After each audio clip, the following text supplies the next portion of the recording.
ఏమయ్యా మీ ప్రొడ్యూసర్ కూడా ఒక పిలుపు పిలవలేదు, మీ డైరెక్టర్ ఎవరో తెలియదు నాకు, పోనీ సినిమాలో యాక్ట్ చేయకపోతే యాక్ట్ చేయకపోయాను, వాళ్ళు ఎవరన్నా వాళ్ళు కూడా నీ ఇష్టమైతే రా, అది నీ అదృష్టం, లేకపోతే నేనేం చేయగలను, నీ అదృష్టాన్ని పరీక్షించుకుని నువ్వు రాగలిగితే మేము ఆనందిస్తాం అన్నట్టు వాళ్ళిద్దరూ సైలెంట్గా ఊరుకున్నారు, ఈయన ఊరుకున్నారు. నేను ఇక్కడికి వచ్చిన రీజన్ ఏంటంటే ఒక్క విషయం ఈ అందరి తరఫున చెప్పాల్సింది. చిరంజీవి గారు మొన్న నా బ్రహ్మానందం ఆడియో రిలీజ్ ఫంక్షన్కి ఆడియో రిలీజ్ ఫంక్షన్కి తన ఇన్విటేషన్ ఎందుకు రా, నాకు నేనే వస్తాను అని చెప్పి వచ్చాడు ఆయన. మనం పెద్దవాళ్ళ దగ్గర నుంచి నేర్చుకోవాల్సినటువంటి విషయాలు చాలా ఉన్నాయంటానికి అందులో ఒక విషయం అది రీసెంట్గా నేర్చుకున్నాను. కాబట్టి తమ్ముడు సినిమా కంటే హాస్యనటుడి సినిమా సక్సెస్ కావాలనే కోరికతోటి నేను ఇక్కడికి వచ్చాను. ఇందులో పిలుపులు, బొట్టు పెట్టి పిలవటాలు అలాంటివన్నీ అది ఫార్మాలిటీస్, కానీ అవి స్నేహితుల మధ్య జరిగాయి, ఆత్మీయుల మధ్య జరగవు. ఆత్మతో కనెక్ట్ అయ్యి సోల్మేట్స్ ఉంటారు చూడండి, వాళ్ళతో ఉండదు. ముఖ్యంగా ఈ నెల రోజుల నుంచి, ఒక 15-20 రోజుల నుంచి ఇతను ఎంత శ్రమ పడుతున్నాడో, ఎంత కష్టపడుతున్నాడో. ఆల్మోస్ట్ ఒక మాటలో చెప్పాలంటే అతను కొంచెం బాధపడ్డా సరే ఏకాకిగా తిరిగాడు, ప్రతి వాడి దగ్గరికి వెళ్ళాడు, ప్రతి వాడిని పట్టుకున్నాడు. ఎంతమంది అన్నలు ఉన్నారా నీకని అడిగాను నేను.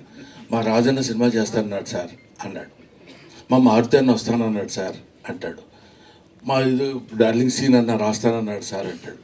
ఇలాగా తన్ను తాను అందరితో కలిసిపోయి తన ప్రతిభని ప్రదర్శించి భగవంతుడు నిజంగా ఇందాక సరదాగా జోవియల్గా చెప్పారేమో నాకు తెలియదు, కానీ బయట పూజలు చేస్తాడని మన మారుతి గారు కనిపించని దేవుళ్ళందరికీ మొక్కున్నాడు. ఎందుకంటే ఈ సినిమా సక్సెస్ అయ్యి నన్ను ఆశీర్వదిస్తే సినిమాని నమ్ముకొని వచ్చినందుకు నేను హాయిగా 4 మెతుకులు తిని బతుకుతానన్నా, అందుకని అడుగుతున్నాను. ఇది అతను నాతో చెప్పిన మాట. ఈ మాట నేను మీతో పంచుకోవాలి. అందుకోసమని నేను ప్రత్యేకంగా ఈ సినిమాతో నాకు సంబంధం లేదు, ప్రొడ్యూసర్తో సంబంధం లేదు, డైరెక్టర్తో సంబంధం లేదు, డబ్బులు ఇవ్వలేదు. అయినా సరే నేను ఒక హాస్యనటుడు ఎప్పుడు ఒంటరి అవ్వకూడదు. ఎవరైనా ఒంటరిగా ఉండొచ్చు. ఎందుకంటే అండి ఒక చిన్న మాట చెప్పాలి. తెల్లవారు లేస్తే మిగతా హీరోలందరూ, హీరోయిన్స్ అంతా ఎలా ఉంటారో నాకు తెలియదు, విలన్స్ ఎలా ఉంటారో తెలియదు, కానీ కమెడియన్స్ మాత్రం మిమ్మల్ని ఎలా నవ్వించాలి, మామూలుగా ఉన్న ఫేస్ కూడా వికృతంగా పెట్టడానికి ట్రై చేస్తాం. అడిగారు అనాలి అంటే నవ్వుతారేమో ఆశ. అలాంటి అనేక రకాలైన ఎక్స్ప్రెషన్స్ పెట్టి మిమ్మల్ని నవ్వించి మీ ఆశీస్సులు పొంది 10 కాలాల పాటు బతుకు తెరువు సాగించాలనుకునే నటుల్లో హాస్యనటుడు ఒకడు. కాబట్టి హాస్యనటుడు ఎప్పుడు ఒంటరి వాడు అవ్వకూడదు, వాడికి అందరూ ఉండాలి. ఎందుకంటే అతని ప్రవృత్తి, అతని వృత్తి ఏంటంటే మనల్ని నవ్వించడం. అటువంటి పవిత్రమైన పనులు చేసేటువంటి వాళ్ళని హాస్యనట్లు అంటారు. కాబట్టి మాతృదేవోభవ, పితృదేవోభవ, ఆచార్య దేవోభవ, హాస్యనట దేవోభవ.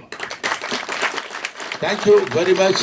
నాకు ఈ అవకాశాన్ని కల్పించిన మిత్రులందరికీ నా హృదయపూర్వక నమస్కారాలు తెలియజేసుకుంటూ, ముఖ్యంగా ఇందాక ఆయన పొడుగ్గా ఉన్నారని పేరేంటి, ఎస్కే పేరు చెప్పరా మీరు?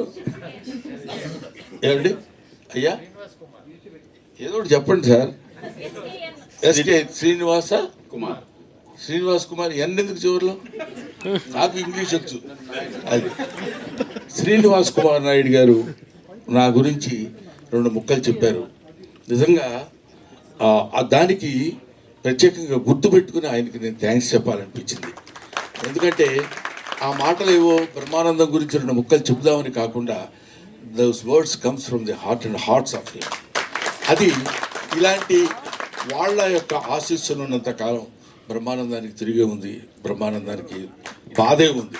ఒకటి ముఖ్యంగా ఈ సినిమాలో నాకు తను ట్రైలర్ పంపించినప్పుడు చూస్తే మా అప్ప ఉంది అక్కడ.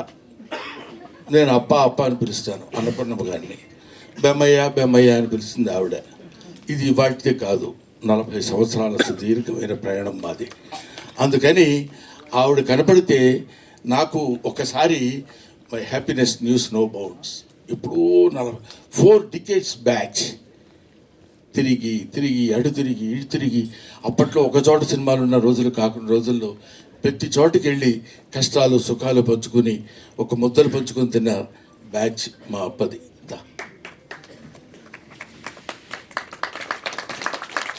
ఇప్పుడు తలకి రంగు వేయడం మానేసింది, కానీ ఒకప్పుడు అబ్బు. థ్యాంక్ యూ నాన్న, థ్యాంక్ యూ వెరీ మచ్.